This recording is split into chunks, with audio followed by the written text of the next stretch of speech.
one of the things that we really should talk about, because as much as metals have moved, one of the things that has happened is there has become an enormous spread between the bid side of silver and the ask side of silver. That's what I just talked about. That's so. But explain to it, because if somebody calls us in today or tomorrow and says, Andy, I want to sell 2,500 ounce bars, and we give them a number, we have to go off the bid side of spot, and that's going to be a bit strange when they're seeing it trading. Right. So explain it a little bit for us. Well, let me read something to you. My dear friend Michelle McCory just sent me, because I think it's important to understand. She sent me this. This is from the Perth Mint. I can't validate it, but Michelle is a pretty smart gal and said this is what she just heard. Perth Mint suspends silver sales amid global shortage. Australia's Perth Mint has halted all silver product sales due to overwhelming demand and supply chain issues, while U.S. dealer commercial rare coins and precious metals has frozen transactions as of October 13th, 2025. The shortage stems from industrial demand in solar panels, electronics, and EVs, outpacing mine production by hundreds of millions of ounces annually, driving spot prices above 50. That's not the reason, but that's part of it. Per ounce, and record premiums on physical bars. Experts highlight plummeting London vault inventories and refining capacity strains as key factors fueling potential further price increases. So the bottom line is simply this. Again, if I buy back metal from people, I have to hedge it. If we have 1 million ounces of silver in our warehouse and the price goes down by $1, we're dead. We lost $1 million. So we have to hedge it. But if able to hedge it with contracts, it's $3 back. What do? We have no choice. And if you look around, you'll see this is not just Miles Franklin. This is every company in America. Everyone's freaking out. Half the companies aren't even taking orders. Our supplier, one of our suppliers this morning, called us. Yeah, he sent an email saying that we're halting all trading until we get a handle on the premiums, on the availability, and on the spread. Reading that refiners are pushing retailers to buy back junk metal and sterling at 50% back a spot. Andy, what are you hearing? That's definitely not true. Not true. I think our buyback right now on junk, I think Josh just did the rewrite. I think we're probably around 350 back, somewhere around there. So about 350 back a spot, which is extremely competitive. It might be even a little bit better than that. I don't even know. But no, it's definitely not 50%. That's for sure. All right. And then we want to go to Earn Dog B. If someone were to have 1,000 ounce bars, would this be a good time to move them into small denomination bars? So because this being huge demand and get the same amount of silver back. If he did it into junk silver, he could probably. No doubt. Junk silver, no matter what, even still right now. And premiums, trust me, are definitely on the rise. When we got our wholesale numbers from the large wholesalers and distributors today, Silver Eagles have shot up enormously in premium. You will find that right now, most dealers out there are probably going to be close to about $8 over spot for Silver Eagle, roughly around there. So junk silver, you can still get very, very inexpensively relative to the overall market. So definitely something to look at. I'd also like to say people have probably read the Bloomberg article that's talking about the shipping of metal back to London. I think it's all bullshit. There's a little bit. You got traders taking advantage of that spread, but it's a cover story as far as I'm concerned to calm the nerves of the market. If supply were fine, they wouldn't need a PR rush in order to say everything is fine, is moving back there. The physical supply just isn't there. And you can't move enough metal across the Atlantic in a fast enough time to meet urgent delivery needs, which means you're getting margin stress. People are getting margin calls and they have to deliver or do something, and it's hitting the paper market. And this means leveraged players are under severe pressure, real pressure. And this is, I guess, a hallmark of illiquidity and forced liquidations. And it's going to start to hurt some big players in this market. This is the third person that's asked this question. So when will silver become a tier 1 asset? Any info or talks in the works? No, but it was reclassified a critical mineral. That's correct. Nearly the same thing. Right. They just asked the same question. Well, here's a great one. Habitat for Rockhounds, Jim Fry. What is the volume ratio of buyers to sellers at Miles Franklin recently? No one's selling. No one. Today I can tell you that I personally took probably about 45 orders today. Not one of them was a sale order. Not one of them was a buyback. 45 orders is a huge amount of business for us to do. He says this is a breakdown in confidence in the greenback as a reliable store of value. This is what markets look like when the world's reserve currency is at least partially losing its value or store of value function. It's kind of like your dollar is acting like a melting ice cube here in Aruba. He said that the denominator for all those asset prices, the dollar, is what's actually declining in value. He argues the erosion of trust in the dollar is the unifying factor behind soaring commodity prices. Tight credit spreads and strong equity markets. Real assets are well positioned to capture what the U.S. dollar has and is losing. It's true. And I don't know. I think this is just beginning. I truly do. I think it's going to get nuts. Well, I think, and this is kind of a funny one, because Costco Online had, Joe Potter says Costco Online had 10-ounce silver bars for $569.98. We're less than that. Way less than that. Way less than that. So, but I will tell you, inventories are definitely depleting. I would say that, and I don't know if I said it already, but without a doubt, the most common question that we had today was, do you have any silver left? We do. But don't look. I'm not looking. Don't look. What do you think gold and silver are up this year to date? Silver is going to be up roughly about 75%. 72. Gold's going to be. Gold's going to be today. Yeah, gold's going to be up roughly about 56. 54.16. Tattoo. Good job. There are moments in history when markets stop behaving like markets, when numbers on a screen stop representing reality and the entire system begins to show cracks. Right now, that's exactly what's happening in precious metals, particularly silver. Prices are moving, yes, but what's really happening underneath is far stranger and far more significant. We're witnessing the breakdown of trust in the very system that's supposed to define value itself. Now let's start with what's going on this week, because even for someone like me, who's been in this business for over 30 years, this one's a head scratcher. There's now a massive spread between the bid and ask price in silver, so wide it's making dealers, refiners, and investors scratch their heads. For those who don't live in this world, here's what that means. If you call me today and say, Andy, I want to sell 2 500-ounce bars, I can't just look at the spot price and pay you that. I have to go off the bid side of the market. And right now, that bid is significantly below the trading price you see online.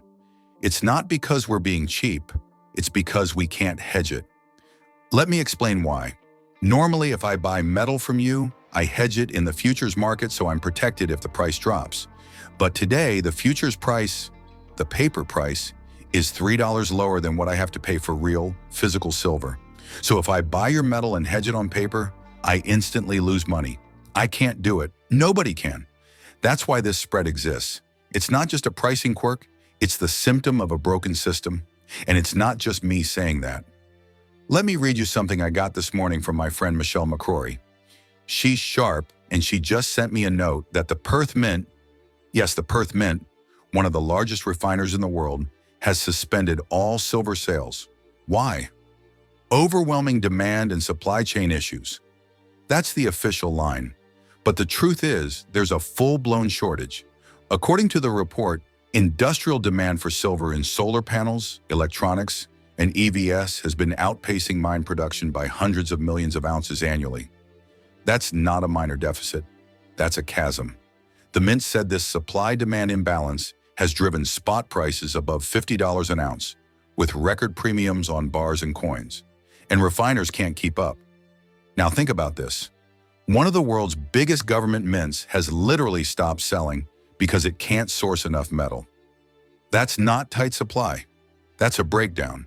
And the story doesn't stop there. Dealers in the US are freezing orders, not because they don't want to sell, but because they can't get reliable replacement metal. This morning, one of our major suppliers sent an email saying, "We're halting all trading until we get a handle on premiums and availability." That's never happened before in my career. Never. When you see every major dealer in America hit the pause button, you know something's wrong. Refiners are now so desperate they're trying to buy back junk silver. That's old 90% US coins, at 50% under spot. That's absurd, and it's not true everywhere. We're still buying it around $3.50 below spot, which is extremely competitive. But it tells you there's chaos at the wholesale level. Nobody knows what anything's worth because the market's detached from reality. And here's the weirdest part. Even as premiums explode and inventories vanish, people aren't selling. We're getting dozens, even hundreds of orders a day, and not one of them is a sell order. People aren't offloading silver, they're hoarding it. They're calling asking, "Do you have any silver left?" And we do for now. But the demand is unlike anything I've seen since 2020. Actually, scratch that. This is worse. This is what happens when confidence in a currency starts to crack. When people stop trusting paper promises, they move into real assets. I saw a quote this week that sums it up perfectly. It said, "The dollar is acting like a melting ice cube in Aruba." That's exactly it. The denominator, the dollar, is the part that's losing value, not the silver that's rising. It's not just individuals waking up to this.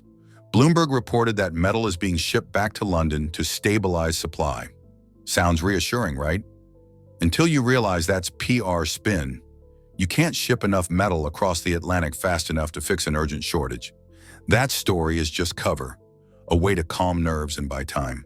There are things that happen that are going on right now that don't make sense. And we're going to get to it, because what we've seen this week is something that we've never seen before. I think we mentioned last week a term that many people probably haven't heard of yet, which is backwardation. And to kind of just put it in a nutshell, and then you can definitely, because you know a lot more about it, discuss what backwardation is. Basically, when the spot price or the cash price for any metal exceeds the futures price, that is what we call backwardation. And this time alone, the COMEX joined the London market, where the silver price structure has been in backwardation for the recent weeks. And when we have sufficient physical metals available in the market, the cash price or the spot price for immediate delivery is typically lower than the futures price, maybe by about typically 20, 30, 40 cents around there. At least. That's around that. But it's the cash value of money. The further out you go, it's like lending someone money. If you lend someone money and they're going to pay you back immediately, there's not much of a VIG. If you lend someone money and you're going to take it in 6 months, you should have to pay more. Correct. Right?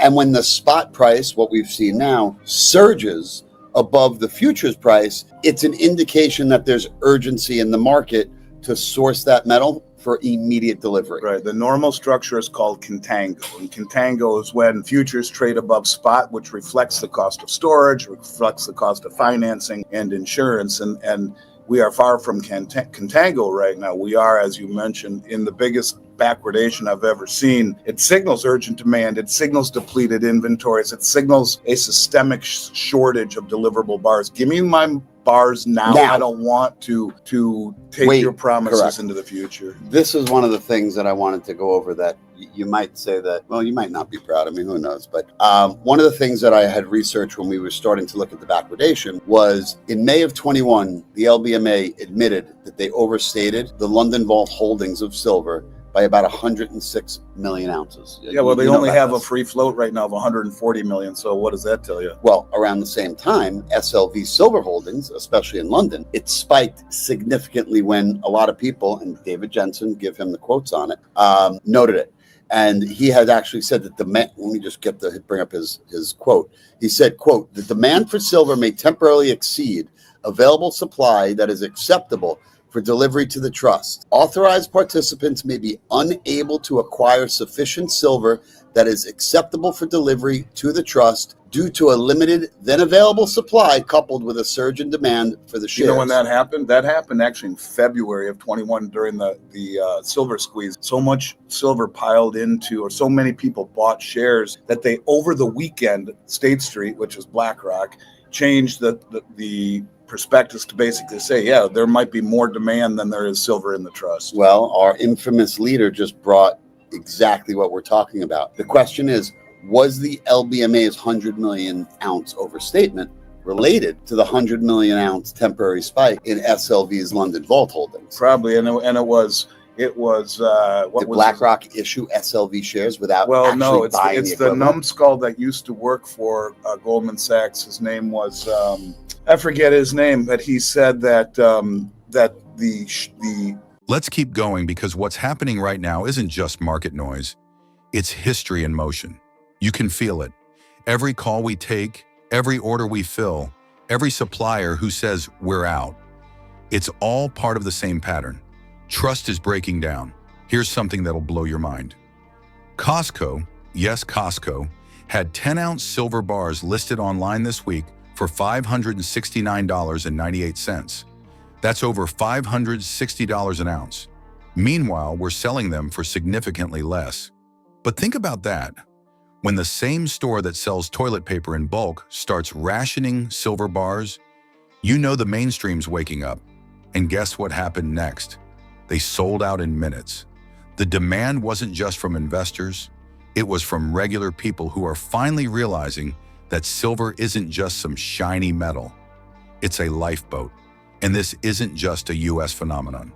The Perth Mint freezing sales, refiners halting production, premiums exploding in Europe, it's global. Meanwhile, governments are quietly preparing for what's next. The US recently reclassified silver as a critical mineral. Now it's not officially a Tier 1 asset like gold. Not yet. But this reclassification is huge. It means Washington finally admits silver isn't just for jewelry. It's strategic.